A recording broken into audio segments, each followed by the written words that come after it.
सारे बोले जिसने घर साफ किया वो जानता है ना कहाँ क्या है। फिर हुजूर ने फरमाया अबू बकर हमें नींद आ रही है। यूसुफ भाई बड़ी प्यारी बात, हुजूर ने फरमाया अबू बकर हमें नींद आ रही है। इतना हुजूर ने फरमाया अबू बकर सिद्दीक बैठे, कहते हुजूर गोद में सर रखिए और सो जाइए। नबी का हाल सुनिए, तनामु आइनाया वला यनामु कल्बी, मेरी आंख सो जाती है लेकिन मोहम्मद का दिल जागता रहता है। ये हुजूर की नींद है। कहते हुजूर गोद में सर रखिए, मेरे नबी ने रखा गोद में। सामने वाले तो बोल ही दो नहीं, सुभान अल्लाह भी नहीं, मुझे बताइए गोद में रखा, सुभान अल्लाह, अल्लाह सलामत रखे, गोद में रखा सर, हुजूर सो गए। अबू बकर बैठे रहे, पहरा दिया। हुजूर सोते रहे, अबू बकर पहरा देते रहे, एक सोए एक जागते रहे। अब इसकी तफसीर उलमा क्या फरमाते हैं? फरमाया बताइए क्या नबी को गार में डर था किसी का? यहां पे जान बचाने के लिए छुपे थे। अगर आप कहें जान बचाने के लिए छुपे थे तो फिर हुजूर तो उस वक्त निकल के आ गए जब दरवाजे पे 40 तलवारें मौजूद थी। जी बेशक 40 तलवारें मौजूद हैं और तलवार वाले जानते ही अंदर। हुजूर तब ना डरे तो गार में कैसे डर जाते? अगर डर नहीं था, छुपना नहीं था, तो फिर यहां ठहरने की जरूरत क्या थी? तो उलमा फरमाते हैं वजह यह थी, एक दिन अबू बकर ने नबी से अपनी ख्वाहिशात का तज़किरा, अपनी चॉइस, अपनी पसंद की बातें की। 3 बातें कही थी। तवज्जो है ना सारे लोगों की? कितनी बातें कही? 3 बातें कही। पहली बात कही थी हुजूर माल मेरा हो, कदम मुस्तफा की। दूसरी बात कही बेटी मेरी हो, चौखट मुस्तफा की। और तीसरी चाहत यह है हुजूर आंखें अबू बकर की हों, चेहरा मुस्तफा का हो। ये 3 चाहतें बयान की। मेरी दौलत मुस्तफा के कदमों पे कुर्बान, मेरी बेटी हुजूर के निकाह में आए। तीसरी चाहत कि मेरी आंखें सदा मुस्तफा का चेहरा तकती रहे। ये तीसरी चाहत मुफस्सिरीन फरमाते हैं हुजूर ने कयाम इसीलिए गार में किया था, अबू बकर आज डट के महबूब के चेहरे का दीदार कर ले। सुभान अल्लाह। अब तक दीन के काम इतने थे। अबू बकर हम जानते हैं, इनसे पूछो सहाबा का अदब क्या था। सहाबा अदब ऐसे करते थे कि कभी किसी सहाबी ने नजर भर के हुजूर का चेहरा देखा ही नहीं, देखा ही नहीं किसी सहाबी ने। लेकिन गार में हुजूर सोए, अबू बकर ने नजरें जमाई, गोया मुस्तफा कह रहे थे अबू बकर आज दिल भर के महबूब के चेहरे की जियारत कर ले। उसके बाद सांप ने काटा, आंख खुली, हुजूर ने लुआबे दैन लगाया, शिफा पाई, बैठ गए, बातें हुई। फिर अबू बकर ने क्या कहा, तवज्जो से सुनना। अबू बकर हैं कौन? कहते हुजूर प्यास लगी है, हुजूर प्यास लगी है। दोनों साथ में थे, साथ आए थे, साथ अंदर गए और एक साथी दूसरे साथी से कहता प्यास लगी है। क्या मतलब कि ये बंदोबस्त कर सकते पानी का? यही नीयत थी ना। हुजूर प्यास लगी है। मेरे नबी ने फरमाया अबू बकर जी, फरमाया जाओ गार के बीच हिस्से में चले जाओ, जाके पानी पी लो। सफाई की अबू बकर ने, कोने कोने का पता है। जब सफाई की तब पानी, सारे बोलो पानी। अगर होता तो नबी से कहते क्योंकि प्यास लगी। कहा ही इसलिए था कि गार में पानी नहीं था। और मुस्तफा ने फरमाया जाओ वस्ते गार में चले जाओ, वहां जाके अपनी प्यास बुझा लो। अबू बकर ने इतना सुना तो नबी का चेहरा देखा, मुस्कुरा के उठे। ये नहीं कहा हुजूर अभी गार में सफाई मैंने की है, पानी तो कहीं नहीं था, अब वहां कहां से पानी आएगा। लेकिन जानते हैं ये वो हैं कि मालिक कौनैन इनको पास कुछ रखते नहीं, तो जहां की नेमतें हैं इनके खाली हाथ में। जानते हैं इनकी शान क्या है, हाथ जिस्म से उठा गनी कर दिया। मुझे पहले सखावत पे लाखों सलाम। जानते हैं इनका आलम क्या है, कौन देता के देने को मुंह चाहिए, देने वाला है सच्चा हमारा नबी। अबू बकर को पता था ये किसकी जबान से निकला है, ये उस जबान से निकला है जिसके बारे में बरेली के इमाम ने कहा है, वो जबान जिसको सबकुन की कुंजी कहे,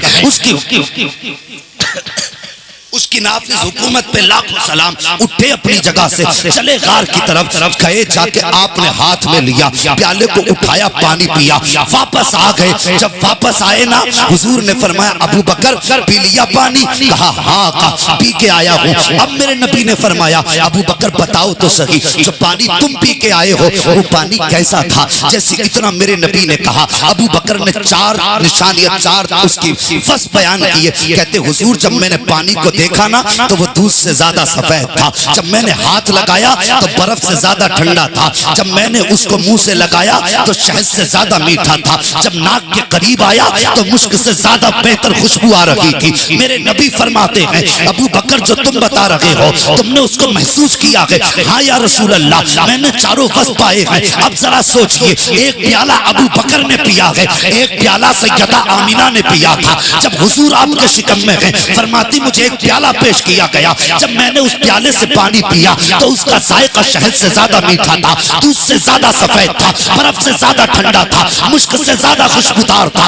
एक प्याला गार में है, एक प्याला अमीना के बिस्तर पर है, जायके और रंगो नो सब दोनों की एक सी है। 4 वस्फ इसके हैं, 4 उसके हैं। जो अमीना के लिए आया वो भी यही था, जो अबू बकर ने पिया है वो भी यही है। आका फरमाते हैं अबू बकर बताओ तो सही, ये पानी कहां से आया था, ये पानी कहां से आया था? अबू बकर कहते हैं अल्लाह व रसूलुहु आलम, अल्लाह जानता है और उसका रसूल ज्यादा बेहतर जानता है। आका फरमाते हैं अबू बकर ये पानी तेरे लिए जन्नत से आया है। जैसी इतनी बात कही है, अबू बकर कहते हैं आका मेरे लिए जन्नत से? कहा हाँ, जैसी इतनी बात मुस्तफा ने फरमाई। अब मुफस्सिरीन फरमाते हैं जब अबू बकर मुस्तफा के कदमों से उठे पानी के लिए, इन्होंने कदम बढ़ाया है, उधर रब ने जन्नत के फरिश्तों को हुक्म दिया कि जाओ जाकर के जन्नत की नहरों के फरिश्तों से कह दो कि मेरा अबू बकर महबूब के कहने पर गार के बीच में पानी तलाश करने निकल गया है। इससे पहले कि अबू बकर बीच गार में आए, जाओ जन्नत की नहर का रुख मोड़ करके गार के बीच में जाके रख दिया। सुभान अल्लाह। नारे तकबीर, नारे रिसालत, नारे गौसियत, मसलके आला हजरत, उलमाए अहले सुन्नत, शहीद आजम कॉन्फ्रेंस। सुभान अल्लाह। बताने लगा हूं अबू बकर है कौन। हुजूर आका फरमाते हैं अबू बकर तुम्हारे लिए ये पानी आया था। रोने लगे, कहने लगे कहाफा के बेटे की इतनी शान, आपके कदमों से लग करके मेरी इज्जत इतनी बढ़ गई कि जन्नत से पानी आने लगा। मेरे नबी ने फरमाया अबू बकर ये तो कुछ भी नहीं है। क्या फरमाया अबू बकर? जोर से अबू बकर नारे जरा मचल के कहते हैं या रसूल अल्लाह। है जी ऐसे नहीं कहिए, तुम्हें 10 दिन लंगर भी खाना है हुसैन के नाम पे, तो फिर आवाज ऐसे थकी हुई क्यों निकाल रहे हो जैसे किसी ने जूते मार के भेजा है। चल महफिल में अगर मसरूर होके बैठे तो फिर आवाज भी बंदे की वैसे निकलनी चाहिए। जरा सारे मचल के बोलो या रसूल अल्लाह, और जोर से। अल्लाह सलामत रखे, नस्लें जिए तुम्हारी। तवज्जो करो। कहते हुजूर मेरी इतनी इज्जत, आपके कदमों से लग के मेरी शान इतनी ऊंची हो गई कि मेरे लिए जन्नत से पानी आए। आका फरमाते हैं अबू बकर ये तो कुछ भी नहीं है, और तुम्हारी इज्जत तो मेरे रब की बारगाह में इतनी है, उसका फैसला है अबू बकर। रब का ये फैसला, अगर कोई बंदा अपने आमाल में 70,000 नबियों की नेकियों के बराबर नेकी लेकर के आए। कितनी नेकी? 70,000 नबियों की नेकियों के बराबर। अपने अमाल में तनख्वाह बंदा नेकी लेकर के आए, आका फरमाते मगर उसके दिल में अबू बकर तेरा प्यार ना हो तो रब फरमाता मैं उसकी नेकी मुंह पे मार दूंगा, उठा के उसे दोज़ख में डाल दूंगा। तेरी मोहब्बत शर्त है जन्नत में जाने के लिए। ये है नबी के अबू बकर। इनके खिलाफ भौंकने से पहले अंजाम सोच लिया कर किधर जाएगा। मौला मौला करता है, मौला की बात मानता नहीं। हजरत अबू बकर सिद्दीक कहते हैं अली मुबारक हो। कहते हुजूर किस बात पर मुबारकबाद? कहने लगे मैंने मुस्तफा को फरमाते सुना है कि जन्नत के टिकट अली बांटेंगे। जन्नत के टिकट अली बांटेंगे। बोल दो जन्नत के टिकट अली। इसी उम्मीद पे कह दो, आज कह दे कल इंशाअल्लाह आसानी से टिकट मिल जाए। जन्नत के टिकट अली और जोर से जन्नत के टिकट अली बांटेंगे। मुस्कुराए हजरत अली, वो कहने लगे फिर तो अबू बकर तुम्हें भी मुबारक हो। आप कहने लगे मुझे किस बात की मुबारकबाद? कहा जहां नबी ने ये कहा ना जन्नत के टिकट अली बांटेंगे, वहां ये भी फरमाया कि जन्नत के टिकट पे मोहर अबू बकर सिद्दीक की होगी। सुभान अल्लाह, सुभान अल्लाह। जो है ना ये है अबू बकर, वो मौलाई है तो फिर मौला की मान। गुजारिश है अगर ऐसा बदबख्त मिले तो मुनाजरों का वक्त नहीं है। और मैं अपनी जमात के उलमा से भी गुजारिश करूंगा मेहरबानी करो ओ भाई कुछ पढ़ भी लिया करो। बंदा कभी कभी इतना परेशान कर देता है कि हवाला दो हवाला दो। हजरत वो ये उलमा इकराम बैठे हैं, काबिल लोग हैं, इनकी बात नहीं करता। कुछ लोग आधी पढ़ाई पढ़ के, वो बकरा ईद पे मैंने कह दिया था कि वो दुम्बा वो आया था जो हजरत आदम अलैहिस्सलाम के बेटे ने कुर्बानी के लिए पेश किया था। तो कई लोग पीछे ही पड़ गए, बोले अपनी तरफ से हाँक दी इसने। थक गया फतावे फैजुल रसूल का वो सफा ज़बानी याद हो गया बताते बताते। तो भाई मेहरबानी करें तो थोड़ा सा इस पे भी कंट्रोल करें। जितनी देर मौलवी को परेशान करते हो हवाले के लिए, उतनी देर खुद भी पढ़ लिया करो। बस अल्लाह ताला मैं कहता हूँ